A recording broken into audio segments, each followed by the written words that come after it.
What's up guys, welcome back to the channel once again. Kindly for watching me for the first time, remember to subscribe, like and also comment. So guys, I want us to watch and listen this powerful message from Mia Motley, the Barbados PM. She has really come out and sent a warning to the Jamaica and also the Caribbean countries and also leaders. So let's all watch this video until the end, then I'll come back with more comment. Will you pay $5 for domestic or regional travel or $10 for international travel to help save the planet? So that the people who benefit and whose children and grandchildren will benefit feel that they too are making a difference in the effort to save the world.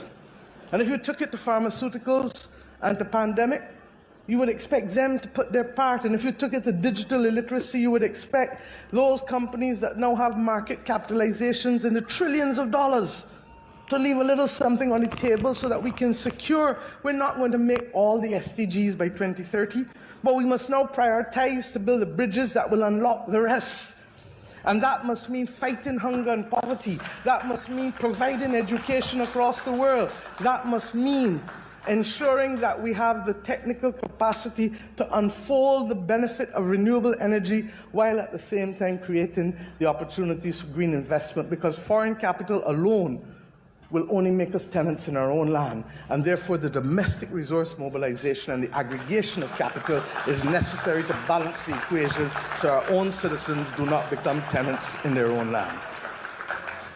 I say these things because I genuinely believe that in the same way we saw over centuries the evolution of the joint stock company, in the same way we saw over centuries the emergence of the nation state, in the same way that we recognize that this is the beginning of the end of a current world order, that we have to be prepared to recognize and to determine what are the things that are necessary to secure lives and livelihoods, people and planet, without being wed to systems that are no longer working for us and that were made in the image of people who only want to dominate and exploit. That is the spirit of Michael Manley and the word of love being practiced. I say to you today that when all of that is combined, we still have to come back home to the most basic and elemental of truths. That you and you and you and you and you and me have first always to summon the courage and to look in the mirror and to believe, as Errol Barrow said, in our mirror image. To believe, as Marcus Garvey said, that it is critical that we emancipate ourselves from mental slavery. And we forge the strength and courage to develop the confidence, not just simply to say that no man is better than me and I am not better than any man, because our people now accept that. But coming with those rights now come responsibilities, because there is no right that can exist forever without a responsibility to tend to the things. A house, this building, you leave it unchecked and unattended for, and it starts to fall. You leave your body unattended for, it atrophies. And we as a region have a duty to have mature conversations, first to begin to understand how we can reclaim the mental landscape of our own citizens, recognizing, as I did in a CARICOM Ministers of Culture meeting as a young senator in this country 33, 34 years ago, that we will never be able to stop information from flowing in unless we close down our society, and it's not practical. So that what we must do is root our people, so that when the gale force winds start to blow, the trees may bend, but they will not break. The roots are complex, and the educational system needs to be transformed to ensure, as difficult as it is, and believe you me, as I go through this process in Barbados, I know it is difficult. Because nobody wants to feel as though they are on the front line of change, particularly when the change may have implications for their own household. But in the same way that a person who is a diabetic recognizes that if I don't make that decision to sacrifice a toe, I may make the foot or the leg, or worse than that, the body through sepsis at risk. We as a region need to understand that the price of freedom is also equally the anchoring of responsibility in this Caribbean region. And that in truth and in fact, we are in the throes of an inflection point, a historic movement that really, today, causes us to have to pause. And the danger is that we might be at risk of being distracted from the fundamental things that truly make a difference to our planet and to our people, and by extension, to our Caribbean civilization. The reality is that what we are witnessing, in my view, is really the dying of an old order without yet seeing where the new order will be located and how it will be framed. The Italian philosopher Antonio Gramsci wrote in his famous prison notebooks, and I quote, "The old world is dying, and the new world struggles to be born. Now is the time of monsters," unquote. And what are those monsters today? Is it the climate crisis? I don't refer to it as climate change because there's nothing about change in the crisis that we face.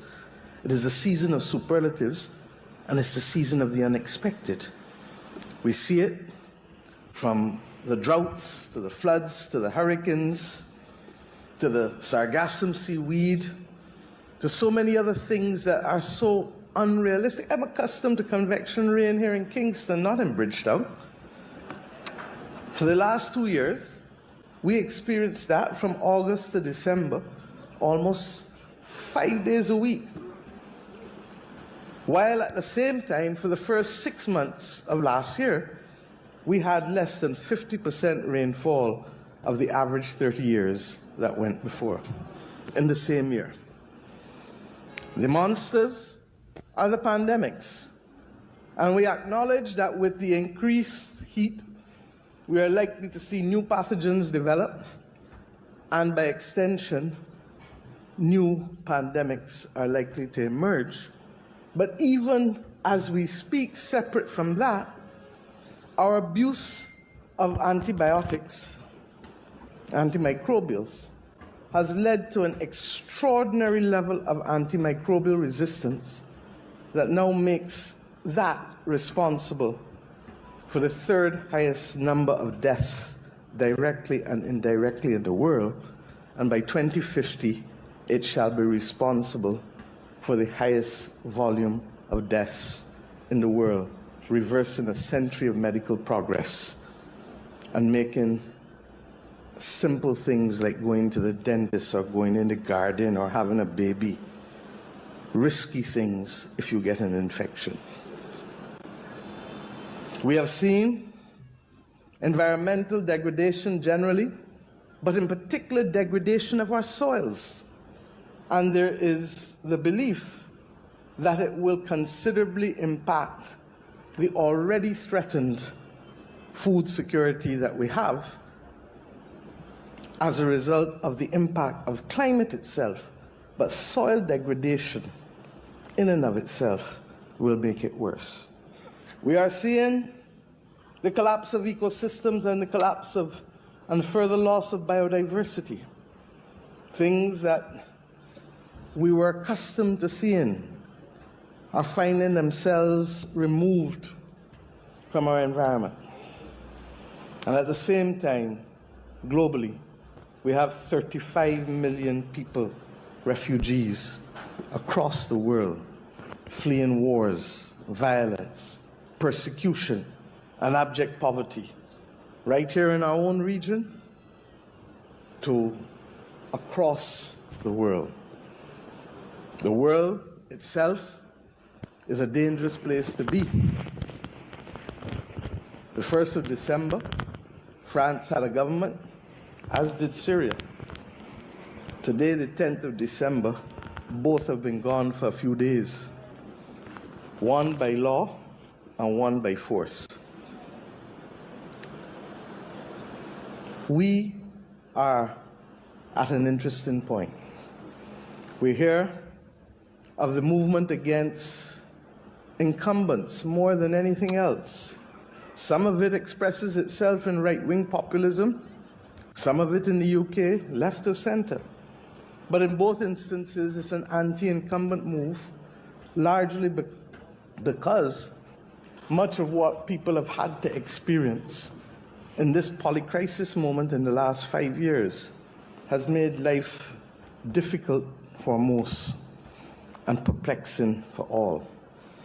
The spectacle of fake news and the inability to control a narrative to build a nation, where broadcasting used to be the order of the day and now narrowcasting and echo chambers replace it. We have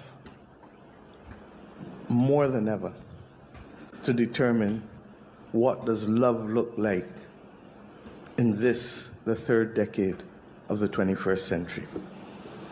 And because time limits me, I'll just address a few matters. One, as it relates to regional integration and foreign policy. Two, as it relates to the reform of the international financial system and by extension our capacity to meet the global public goods that are critical for our survival on the planet as people. And finally, the utter and absolute importance as Caribbean people of the psychological reinforcement of our cultural identity to give us purpose and to give us unity and solidarity to weather these difficult times as the New World Order finds itself emerging. May not be for a few decades, maybe as soon as the next 5-10 years. And it is slow upon us when all of a sudden, as we saw in Syria, it is immediately upon us. And that is the nature of the world in which we live today, where the powers that influence and the information that is generated goes way beyond the nation state. And to that extent, on this day of International Human Rights Day, one asks yourself, what will that new world order look like? And what will truly be the power of nation states? Will small states be able to survive without deep functional cooperation and pooling? Or will they become collateral victims as the world seeks to line up behind great powers yet again?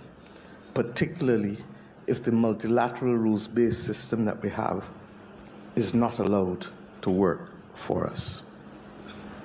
I say to you that it is critical that we not be sucked in to the bankruptcy of the current global world order.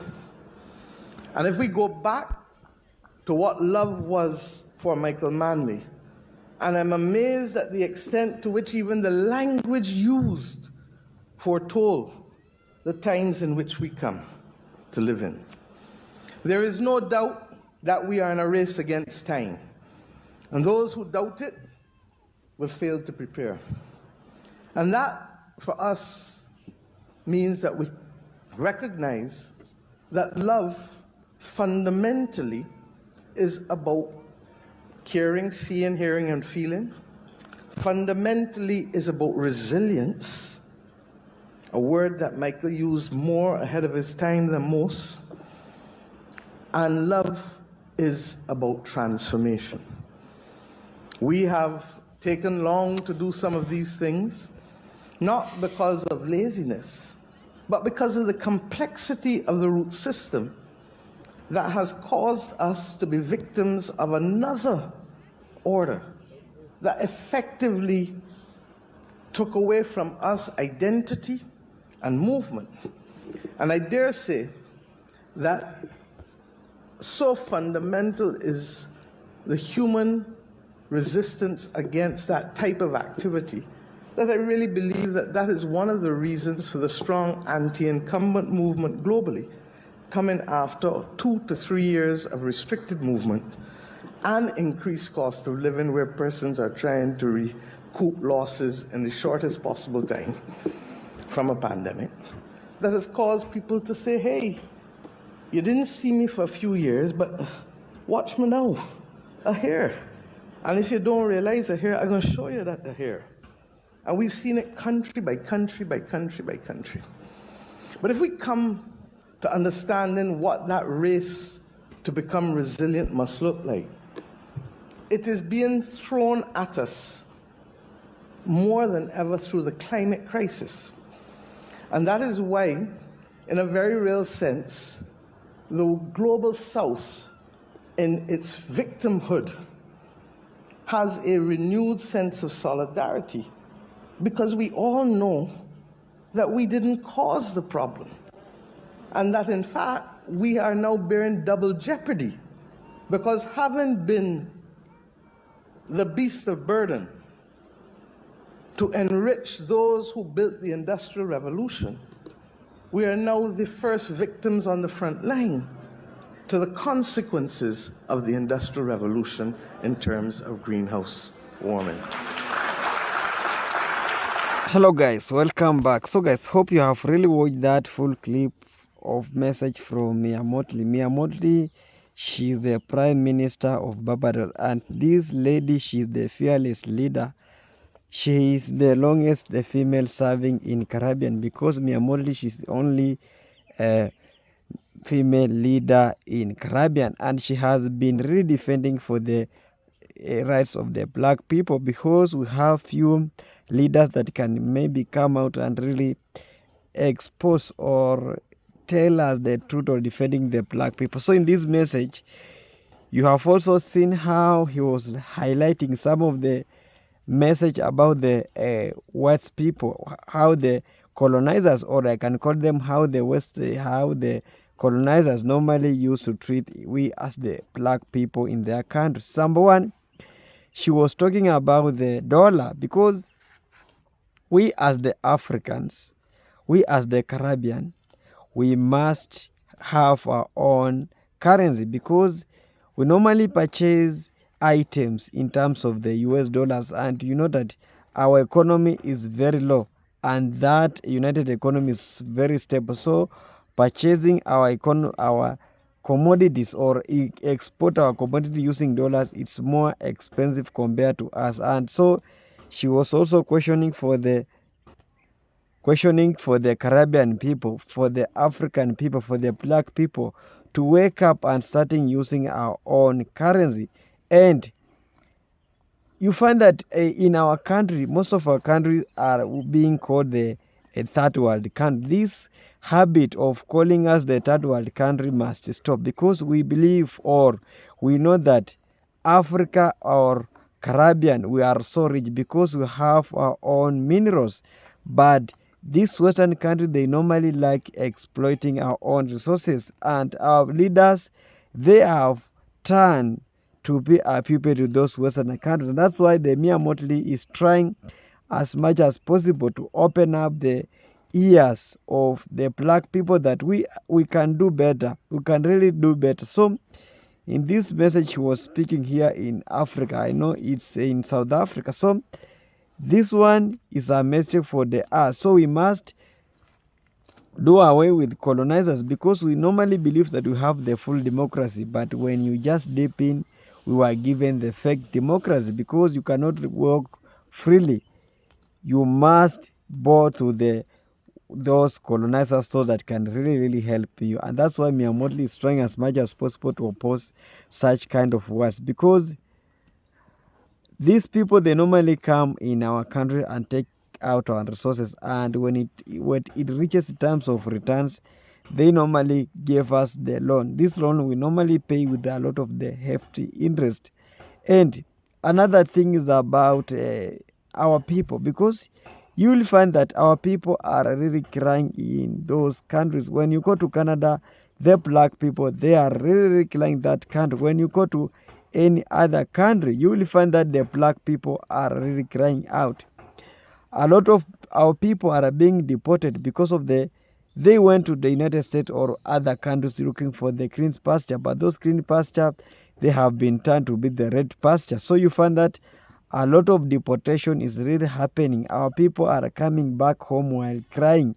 And remember, these people also, they have their own people in our country, but we are not deporting their own people. And we believe in coming times we're also starting deporting these people going to their own country, because we cannot allow them to really sitting in our country very comfortable. Because when you go to Jamaica, when you go to other Caribbean countries, when you go to Africa, you will really find those white people living in our country. But we as the black people, we normally migrate going to their country in search of the green pasture, and our sisters, our brothers are being crying each and every time deportation is happening, illegal immigrant and whatever. So guys, I want you guys to comment in the comment section, because this debate is hitting so high in our waves, because Mia Motley, she normally coming out and really speaking the reality, because this reality really, some of the people, they normally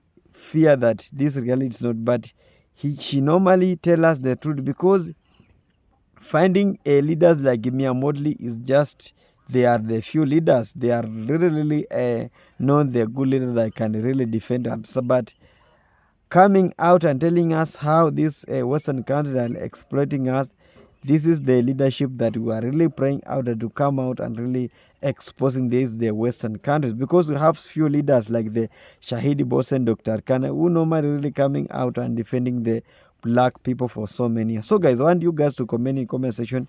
We want really to know if this message of Mia Motley is right. So if you are watching this video for the first time, please remember to subscribe, remember to like, remember also to give this video a thumbs up, and kindly, if you are new in this channel, don't skip like, comment, so we want to send this video a viral. I'm your host, Team Global. Bye for now, see you in the next video.